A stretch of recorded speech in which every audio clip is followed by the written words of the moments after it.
अनुच्छेद 370 यानी कि आर्टिकल 370, इसको लेकर अक्सर बयानबाजी होती रहती है, लेकिन हाल ही में आर्टिकल 370 एक बार फिर चर्चाओं में आया।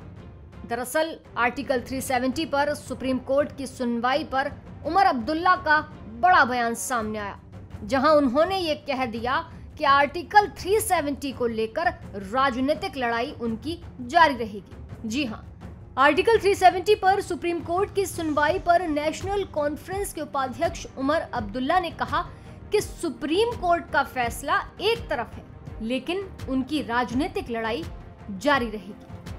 उमर अब्दुल्ला ने यह भी कहा कि हम अपनी राजनीतिक लड़ाई से पीछे नहीं हटेंगे, सुप्रीम कोर्ट का फैसला चाहे कुछ भी हो। दरअसल केंद्र ने पीएम मोदी के नेतृत्व वाली सरकार का दूसरा कार्यकाल शुरू होने के तुरंत बाद यानी कि 5 अगस्त 2019 को अनुच्छेद 370 के तहत जम्मू और कश्मीर की विशेष स्थिति को रद्द कर दिया। 17 अक्टूबर 1949 को संविधान में शामिल अनुच्छेद 370 जम्मू कश्मीर को भारतीय संविधान से छूट देता है, यानी कि अनुच्छेद 1 और अनुच्छेद 370 को छोड़कर और राज्य को अपना संविधान बनाने की अनुमति देता है। फिलहाल सुप्रीम कोर्ट वाले बयान पर उमर अब्दुल्ला ने क्या कुछ कहा, चलिए आपको सुनाते हैं। अब हम कैसे स्टैंड नहीं होंगे। पिछले दिनों तो ही हमने सुप्रीम कोर्ट में सबसे पहले तो हम ही आए और सबसे बेहतरीन से बेहतरीन वकील नेशनल कॉन्फ्रेंस की तरफ से हुए।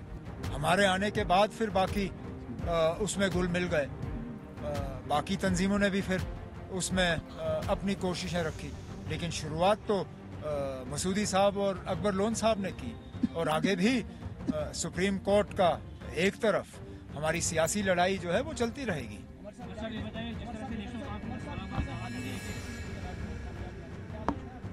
नहीं, मैं समझा नहीं क्या।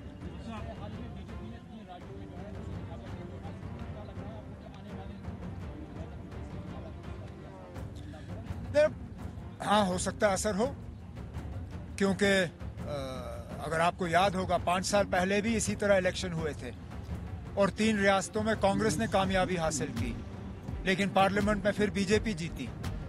इस बार इन 3 रियासतों में बीजेपी ने कामयाबी हासिल की।